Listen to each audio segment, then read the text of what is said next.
Okay, I'm back. I've been doing a lot of listening to my YouTube library content while I'm home and doing these projects that I can work on from the comfort of home. Um, so, if you have not heard of the Archangel Michael material, if you have not um, been sorry, I'm looking for the word. Exposed, introduced, thank you. If you have not been exposed or introduced to the Archangel Michael books, Giving Voice, the Voice of Wisdom, or something like that is the channel that I listen to it on. There are physical books, that is my understanding, but the audio is available on YouTube, and the beautiful, wonderful voice who speaks, reads the text is very soothing and very wise sounding, and resonates with me very strongly. And he does his work by donation, so you can give a donation, and I would recommend that because I appreciate the work that he does very, very much. I just enjoy his voice and the presence that he brings to the material. He is certainly connected, let me say, to that lineage, I believe, based on the cohesive delivery of the material. He also has not dictated in that sense, he has read the material from The Way of Mastery and many other things. So I encourage you to look at that, to seek that out if this interests you. As I'm listening to these channeled books, it occurs to me that they were written, I'm not even sure if it was like 1994, in the neighborhood of that time frame. And forgive me if I am incorrect, because I am not sure. That is the number I'm seeing in my head, 1994. The material is speaking of the time we are in right now. It is absolutely, okay, let me back up because I'm being corrected here.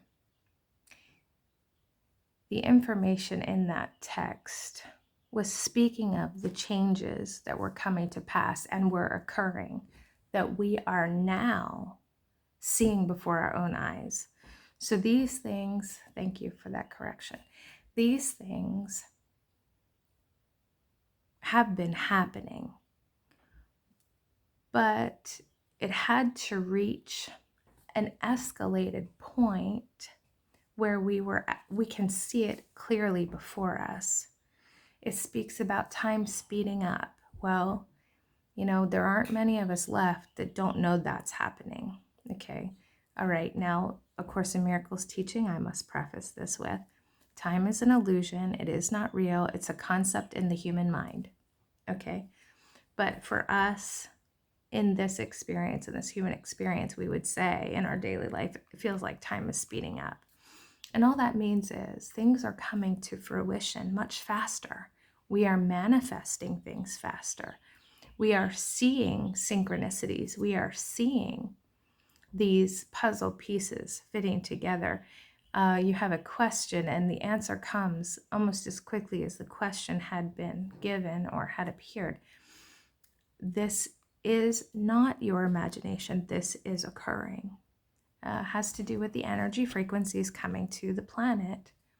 And I'm sorry, I'm going to say that. We being fleas on the dog. So the planet Earth is the dog and we are the fleas. Because I have said in the past many times that, you know, truth be told, if she wanted to eradicate the human race, she would shake us off like fleas on a dog. Like she could absolutely eradicate us. So if you don't know that that Earth is a living, conscious being, let me just tell you that that is so, and that she loves humanity, and that we have agreed with her to have this experience. And it has gotten, I'm not going to say out of control, though. There are those who would say out of control.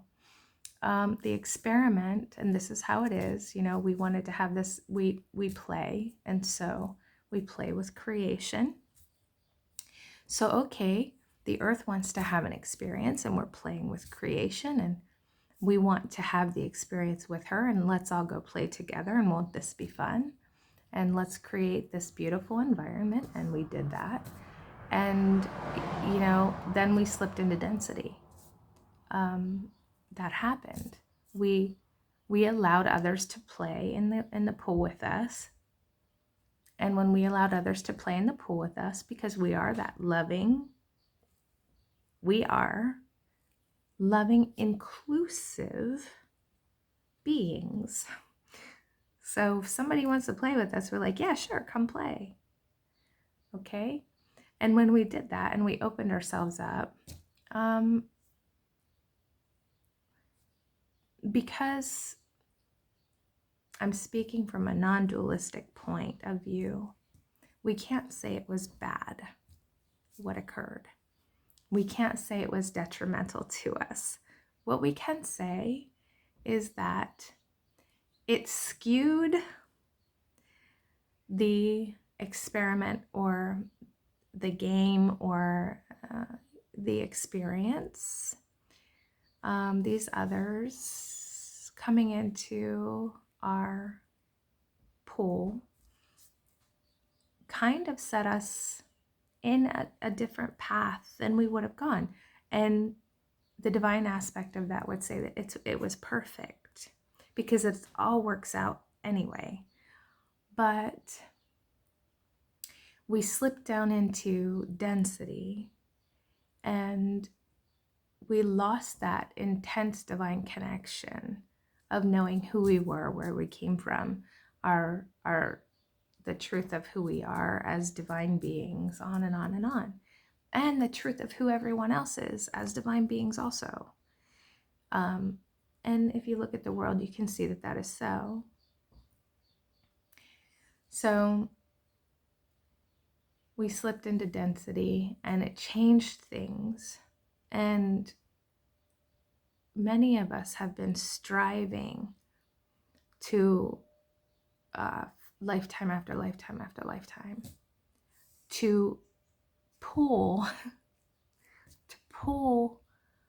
the earth and ourselves back into a higher density, to get out of,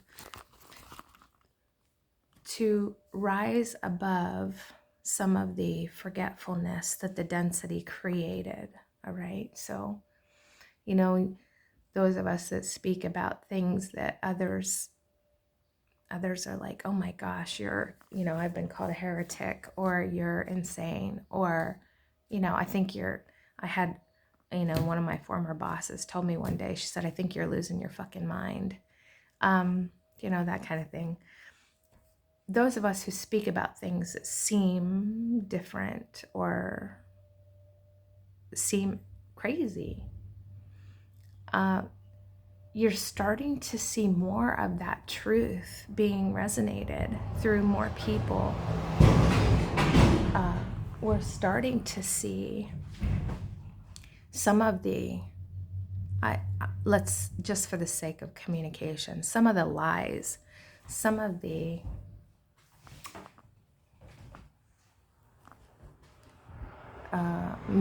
misguided information, yada, yada, yada, coming to light. So more and more people are exposing and talking about these truths that some of us have known for,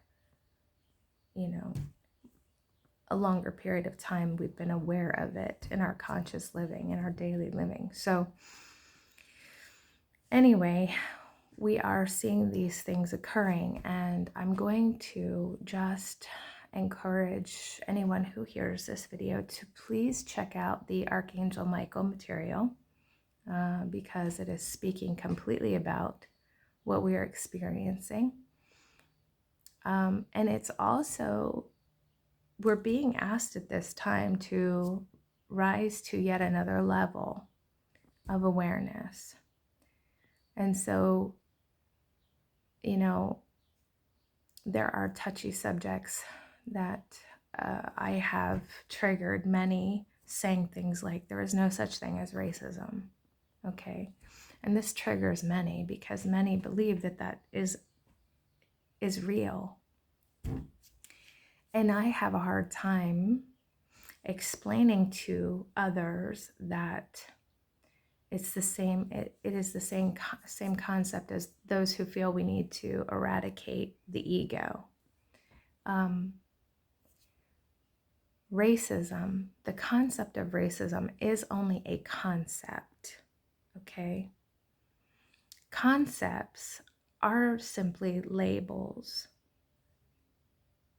People give names to these things as a label.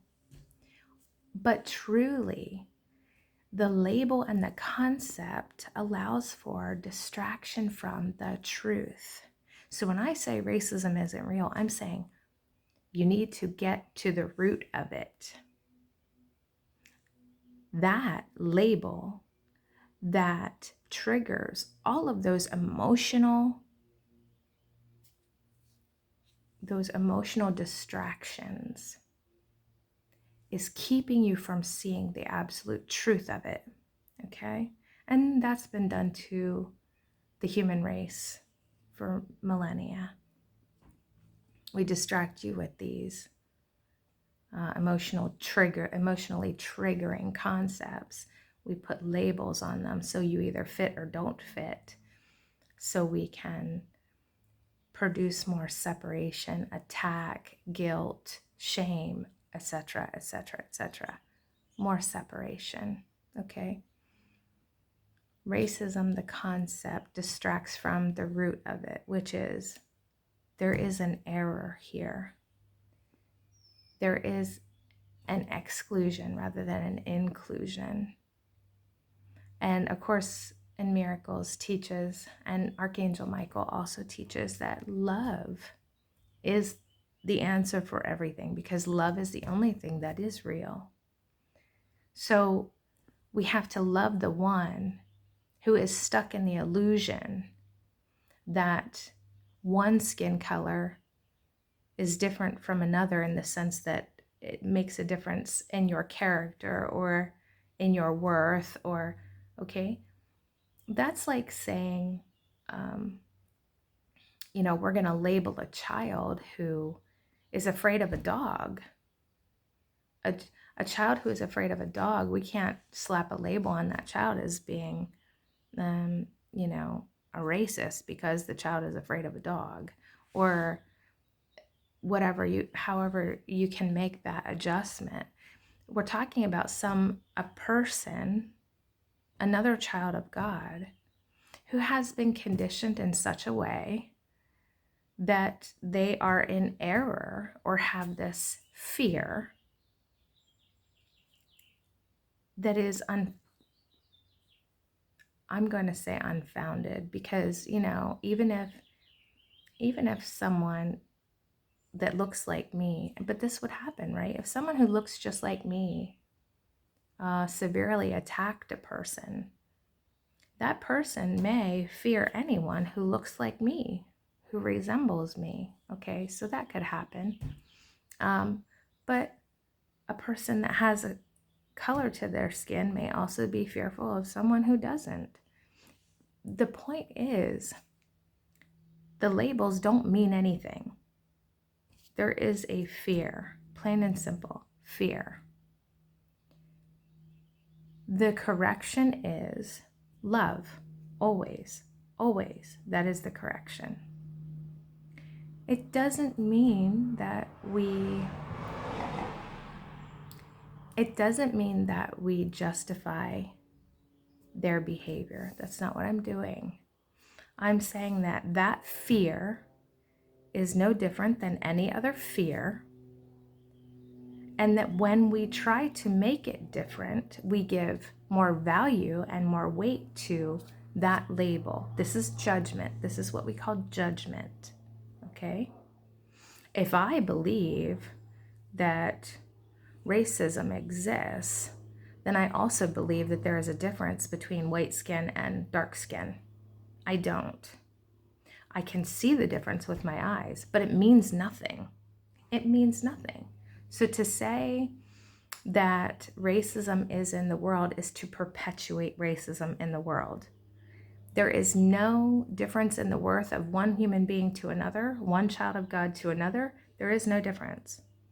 So the person who acts a certain way in regard to skin color is a person who is acting in error. Their personality is caught up in the illusion of their belief system or of their experiences, and they are unable to see the Christ in the other person. But how many people walking this earth do not see the Christ in another person? And it has nothing to do with skin color. So we must be very careful how we label people based on their fear response. We all have fear response. We all have fear response. We cannot use a person's fear response to create victimhood in the world. Because to create victimhood in the world is to disempower people who you are now making the victim. Women, minorities, and depending on where you go in the world, I'm a minority. You know, depending on where I go. Should I be afraid? We are being asked to look at these concepts, to look at the truth of them, to rise above the labels, to rise above the emotional triggering that we have been encouraged into. We have been encouraged into this. Okay?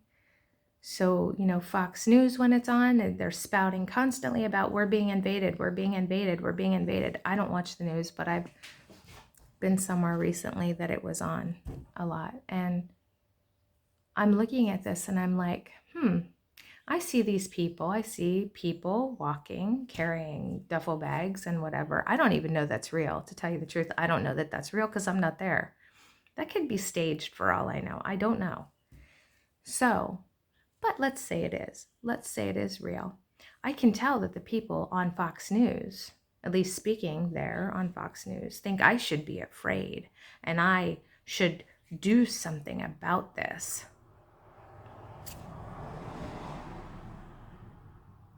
And that's where I get the rub. I feel your passion about that. I feel your fear about that. I can sense that. I got it. I don't know that I want to make it mine. So we're being asked to exercise discernment over these things because anything, any idea, concept, media, okay, they said propaganda, media propaganda, any of this that encourages division and separation does not belong in the new energy. It does not belong where we are going. So I guess this is a caution and also a gratitude. I'm thanking them for showing this. I'm thanking them for bringing these fears to the surface so that they can be seen and they can be eradicated. Oh, be careful. That they can be seen and they can be transformed, not eradicated. Thank you for that correction. Transformed. Transformed. It is a perfect sign that love is needed. It is a perfect sign that another approach is called for, whatever that might be. Whatever that might be. And I don't have the answers, all of them. I just see what I see. So, in peace and love, may you be blessed.